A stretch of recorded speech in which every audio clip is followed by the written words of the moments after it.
Selamat datang di dunia novel. Kultivator Junior, mari kita lanjutkan kultivasi berikutnya di Martial God Asura volume 10. Episode 6141. Apakah Anda ingin membalas dendam? Saya berhasil menerobos dalam 3 hari. Saya tidak tahu apakah saya memiliki bakat atau saya telah mengumpulkannya sejak lama. Saya hanya meleset dari sasaran. Pemuda berambut pirang yang memimpin memandang Long Mucheng. Kata-kata ini menunjukkan bahwa dia telah menemukan Chu Feng dan yang lainnya sejak lama. Dia sudah lama tidak mengambil tindakan karena dia menunggu Long Mucheng menerobos. Hal ini juga menunjukkan bahwa lawannya sangat kuat dan tidak takut pada mereka sama sekali, juga tidak takut pada dewa kelas 1. Memikirkan kembali apa yang dikatakan Chu Feng sebelumnya, bahkan Long Mochuan, Long Moxia dan Long Mucheng merasakan tekanan yang luar biasa. Hua sangat ketakutan sehingga dia mengepalkan tangan kecilnya. Dia selalu memiliki temperamen yang buruk, tetapi saat ini dia terlalu gugup untuk berbicara, hanya jantungnya yang berdebar kencang. Dari mana asal baju besi di tubuhmu? Tetapi pada saat ini, Chu Feng berbicara, menatap baju besi pada pria pirang itu. Klan ikan Xianhai benar-benar lenyap, dan situasi tragis di wilayah klan ikan Xianhai masih segar dalam ingatan Chu Feng. Tidak peduli bagaimana Anda melihatnya, klan ikan Xianhai tampaknya telah mengalami bencana. Meskipun Xiao Yuer dan Xianhai Xiaoyu pernah meminta Presiden Kamar Dagang Prajurit untuk meninggalkan surat kepada Chu Feng untuk melaporkan bahwa mereka aman. Tapi Chu Feng tidak tahu persis apa yang terjadi pada mereka. Hanya saja pemuda berambut pirang itu bahkan tidak melihat ke arah Chu Feng, melainkan terus menatap Long Mucheng. Bagaimana? Apakah kekuatan ini terasa enak? Tanya pemuda berambut pirang itu. Kekuatan ini luar biasa. Tidak dapat ditemukan di dunia seni bela diri yang luas saat ini. Ini unik.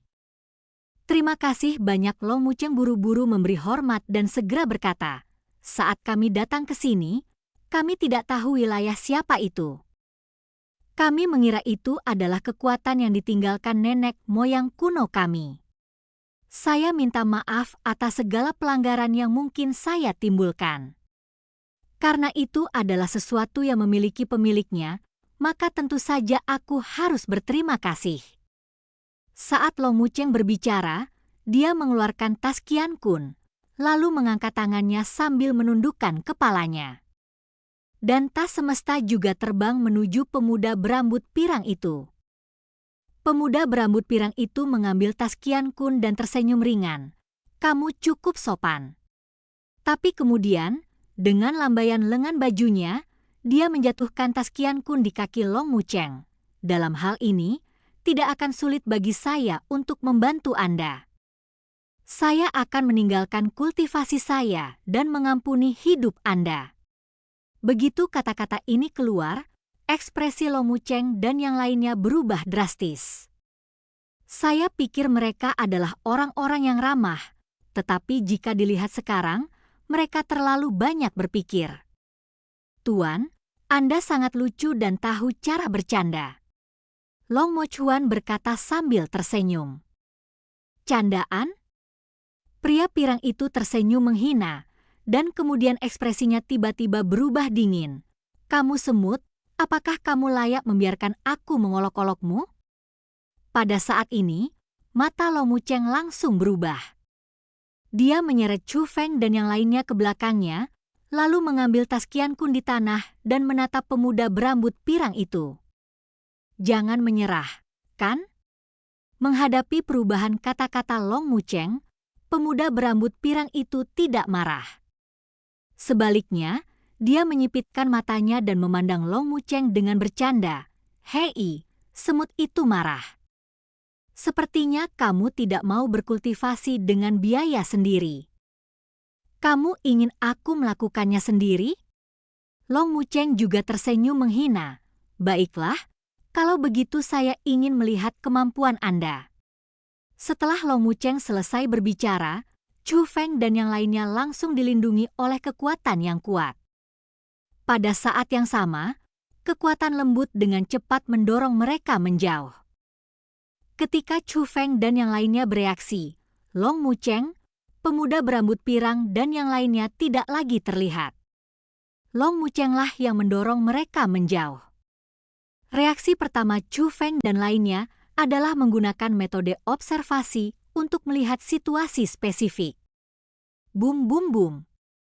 Namun sebelum mereka bisa menggunakan cara apapun, tanah di bawah kaki mereka mulai berguncang dengan hebat dan riak kekuatan yang dahsyat muncul dari kejauhan, menutupi segala sesuatu yang terlihat dengan mata telanjang, dan mengalir ke arah mereka dengan kekuatan yang melahap langit dan bumi. Untungnya, Long Mucheng menggunakan kekuatan untuk melindungi mereka. Jika tidak, riaknya saja sudah cukup untuk memusnahkan mereka menjadi abu. Namun meski begitu, riak-riak itu seperti air pasang, mengalir deras dari sekeliling mereka, dan mereka sepenuhnya tertelan oleh riak-riak itu. Chu Feng menggunakan mata langitnya. Hua-Hua dan lainnya juga menggunakan metode mereka sendiri. Tapi mereka tidak bisa menangkap sosok Long Mucheng sama sekali. Mereka hanya bisa melacak nafasnya dan menilai bahwa dia bergerak cepat. Adapun pria itu, dia selalu menunggangi pria berjubah merah di kehampaan, dan dia tidak pernah bergerak satu langkah pun. Bahkan matanya hanya menatap lurus ke depan. Situasinya tidak bagus. Long Moxia dan Long Mochuan keduanya mengerutkan kening. Dibandingkan dengan Chu Feng dan Hua-Hua, sebagai spiritualis dunia naga sejati kelas 9, dia bisa melihat segalanya dengan lebih jelas. Samar-samar Anda dapat melihat bahwa Long Mucheng telah mengungkapkan senjata ajaibnya, dan Anda juga dapat merasakan bahwa Long Mucheng telah mengaktifkan seni bela dirinya. Namun pemuda berambut pirang itu bahkan tidak menunjukkan senjata ajaibnya, atau bahkan bergerak. Namun, serangan Long Mucheng dihadang oleh pria itu. Semua tanda menunjukkan bahwa pemuda berambut pirang itu sangat sakti. Sialan, apakah aku tidak menguasai kekuatan dewa? Atau dia menyembunyikan kultivasinya? Long Mucheng, yang berada di tengah pertempuran, juga sama paniknya.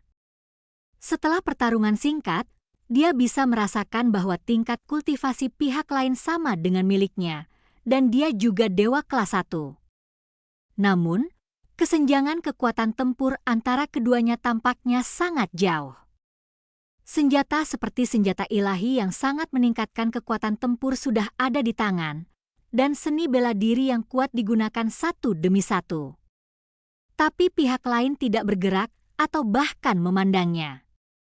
Tinggal melepaskan paksaan dengan pikiran untuk menghadapinya. Namun sayangnya, dia memblokir semua serangannya hanya dengan paksaannya. Mereka berdua adalah dewa, jadi mengapa mereka begitu berbeda? Semut, kesabaranku hampir habis olehmu. Gunakan segala cara yang kamu miliki sesegera mungkin. Di atas kehampaan, suara pria pirang itu terdengar. Betapa menghinanya hal ini? Tapi itu hanya membuat Long Mucheng merasa tidak berdaya. Namun segera, kilatan tekad muncul di mata Long Mucheng. Bawa Chu Feng dan yang lainnya pergi. Suara ini menarik telinga Long Moxia dan Long Mochuan pada saat yang bersamaan. Long Moxia dan Long Mochuan tidak berani mengabaikannya, tetapi mereka menemukan bahwa mereka tidak bisa bergerak sama sekali. Sebuah kekuatan yang kuat mengikat mereka di sini. Segera setelah itu, cahaya keemasan menyilaukan menembus riak yang menutupi dunia. Intensitas cahaya membuat penglihatan Chu Feng dan yang lainnya lebih jelas. Terlihat di kejauhan, Long Mucheng sedang memegang belati yang bersinar terang. Belati itu adalah senjata ajaibnya, tetapi cahaya belati itu tidak berasal dari senjata ajaib itu sendiri, tetapi dari konsentrasi kekuatan Long Mucheng yang kuat. Kekuatan itu menjadi semakin kuat, dan retakan yang tak terhitung jumlahnya muncul di ruang kuat dunia ini. Meskipun dia belum sepenuhnya mengambil tindakan, Chu Feng dapat merasakan bahwa jika kekuatan itu dilepaskan sepenuhnya, ia dapat dengan mudah menghancurkan dunia fana. Bahkan wilayah atas Jinchuan yang luas akan terkena dampak yang besar. Dia menduga itu adalah seni bela diri terlarang tingkat ketiga, yang merupakan kartu truf Long Mucheng. Oh, seni bela diri terlarang? Pemuda berambut pirang itu akhirnya menoleh dan melihat ke arah Long Mucheng. Saat berikutnya, ekspresi semua orang berubah drastis. Pemuda berambut pirang itu tiba-tiba muncul di depan Long Mucheng, dengan jarak antara mereka kurang dari setengah meter. Ayo, biarkan aku melihat kekuatan seni bela diri terlarangmu. Pemuda berambut pirang itu mengulurkan tangannya dan menunjuk ke arah dantiannya. Tapi, ini adalah kesempatan terakhirmu. Matanya sangat menghina, dan dia sama sekali tidak menganggap Long Mucheng sebagai dewa. Begitulah cara Anda memandang semut. Long Mucheng tidak membuang waktu. Dengan memutar pergelangan tangannya, cahaya yang dia lepaskan melonjak ke belakang, mengalir ke belati senjata dewa, dan segera menusuk dantian pemuda berambut pirang itu. Bum bum bum. Saat berikutnya, riak yang lebih bergejolak melanda dunia sekitarnya seperti tsunami. Bahkan jika Chu Feng dan yang lainnya berada jauh dari pusat pertempuran, mereka ditelan oleh riak yang melonjak hanya dalam sekejap. Kekuatan ini begitu kuat sehingga bahkan kekuatan yang melindungi Chu Feng dan yang lainnya pun retak. Jika hal ini terus berlanjut, cepat atau lambat hal ini akan menjadi tidak berkelanjutan. Mata Hua-Hua kosong dan wajahnya sangat pucat. Dia menggenggam erat sudut pakaian Chu Feng dengan kedua tangannya. Dia sangat ketakutan, dia menyadari bahwa mereka mungkin mati. Tapi mati itu sangat menyakitkan. Mereka semua jelas merupakan tokoh terkenal di satu partai. Tapi dia akan mati di tangan orang lain. Namun, pada saat ini, riaknya menghilang, dan dunia yang sepertinya telah berubah menjadi neraka kembali normal dalam sekejap. Bahkan jejak keberadaan riak-riak itu terhapus seluruhnya, seolah-olah tidak terjadi apa-apa. Tepat ketika semua orang bingung, sesosok tiba-tiba jatuh dari langit dan jatuh dengan keras di depan Chu Feng dan yang lainnya. Jika dilihat lebih dekat, itu adalah Long Mucheng. Pemuda berambut pirang muncul di atas kepala Chu Feng dan lainnya. Pemuda berambut pirang itu tidak terluka, tetapi saat ini Long Mucheng terluka parah. Pergilah, semut, kata pemuda berambut pirang itu. Ternyata pemuda berambut pirang itulah yang menghancurkan riak dan menyelamatkan nyawa Chu Feng dan lainnya. Namun Chu Feng dan yang lainnya tidak akan berterima kasih. Karena pemuda berambut pirang itu tidak bermaksud baik, dia hanya menggoda Chu Feng dan yang lainnya. Sama seperti Long Mucheng, kultivasinya tidak hancur, dan bahkan tubuhnya yang terluka parah hanyalah serangan balik dari seni bela diri terlarang miliknya. Pemuda berambut pirang itu benar-benar memperlakukan Chu Feng dan yang lainnya seolah-olah mereka adalah semut, dan apakah akan membunuh atau mempertahankan mereka semua bergantung pada satu pemikiran. Klan Ikan Xianhai, apakah kamu melakukannya? Saat ini, Chu Feng berbicara lagi. Kamu sepertinya peduli dengan klan Ikan Xianhai. Apakah kamu mengenali mereka? Pemuda berambut pirang itu akhirnya menatap Chu Feng. Di matanya, dia sepertinya tertarik pada Chu Feng. Apakah kamu melakukan apa yang terjadi pada klan Ikan Xianhai? Chu Feng bertanya lagi. Ah, apakah kamu berbicara tentang kehancuran klan Ikan Xianhai? Dewa ini yang melakukannya. Apa yang terjadi? Apakah kamu ingin membalaskan dendam mereka? Pemuda berambut pirang itu bertanya pada Chu Feng dengan tatapan yang sama menghinanya. Dan cerita pun berakhir. Sampai jumpa di cerita berikutnya dari Martial God Asura di dunia novel.